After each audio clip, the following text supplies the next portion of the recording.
Hello दोस्तों आज हम सीखेंगे कि मार्ग के सॉफ्टवेयर में आप अपने आइटम को कैसे क्रिएट करें। तो उसी के बारे में आज हम समझेंगे। तो जब आप अपना मार्ग सॉफ्टवेयर ऑन कर लेंगे तो आपको सबसे पहला मेनू दिखेगा। आप सबसे पहले मेनू मास्टर में जाके इन्वेंट्री मास्टर और इन्वेंट्री मास्टर में आइटम मास्टर पर क्लिक करेंगे तो आपकी आइटम लिस्ट आपको दिख जाएगी और यहाँ पर आप F2 बटन प्रेस करके नए आइटम को क्रिएट कर सकते हैं। ये नए आइटम की विंडोज ओपन हो गई। पहला ऑप्शन तो ये है। दूसरा ऑप्शन ये है कि आप अपने डैशबोर्ड के पास ही कंट्रोल आई का बटन प्रेस करते हैं तो डायरेक्टली आइटम मास्टर की लिस्ट ओपन हो जाती है। फिर यहाँ से आप F2 बटन प्रेस करके और इसे आप यस कर देंगे ताकि ये ऑटोमेटिक आपका आइटम कोड बनाए तो आपका ये फॉर्म ओपन हो जाएगा। और फॉर्म में बहुत सिंपल सा प्रोसेस है कि जो भी आप आइटम बनाते हैं उस आइटम का नाम क्या है, अगर उसकी पैकिंग है तो उसकी पैकिंग का साइज़ क्या है और यूनिट क्या है, केजी में बेचते हैं आप, पीसेस में बेचते हैं या किसी भी यूनिट में बेचते हैं तो यूनिट बता देते हैं आप। उसके बाद अगर आप इसको जो आइटम आप सेल कर रहे हैं वो आइटम कौन सी कंपनी का है और उसका साल्ट क्या है, कैटेगरी क्या है, तो आप ये भी यहाँ पे बता सकते हैं। ये सभी चीज़ें ऑप्शनल है आपकी इन्वेंट्री को अच्छे से मेंटेन करने के लिए। उसके बाद आप नीचे के पोर्शन में अगर देखते हैं तो आपको टैक्स से रिलेटेड चीज़ें मिलती हैं कि जो भी आप इन्वेंट्री बना रहे हैं उसका टैक्स क्या है। उसके बाद आपको देखने को मिलता है रेट कि उसकी MRP क्या है, परचेज प्राइस क्या है आपका, और कॉस्ट ऑटोमेटिक ये कैलकुलेट कर लेता है जैसे भी आपकी परचेज होगी। उसके बाद सेल रेट के लिए भी अलग 3 ऑप्शन यहाँ पे दिए हुए कि रेट A, B, C। उसके बाद आपको कन्वर्जन स्ट्रिप मिल जाता है। अगर आप जनरली कोई आइटम क्रिएट कर रहे हैं तो आपको इसकी रिक्वायरमेंट नहीं होगी।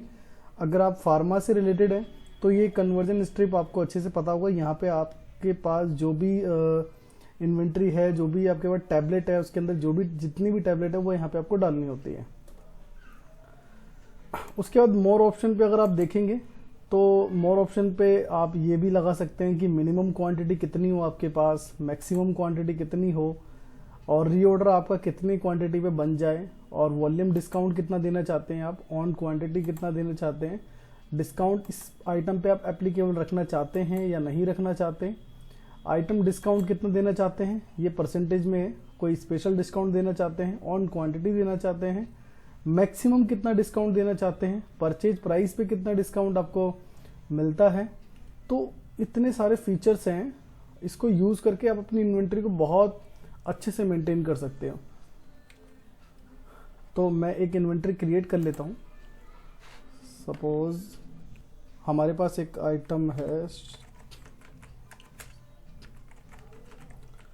सिपर बोतल। ये मैंने सिपर बोतल आइटम बना दिया। इसकी पैकिंग जो है 1:1 यानी एक ही आइटम है ये। और ये टैब नहीं है, ये पीसेस है और यहाँ पे भी पीसेस।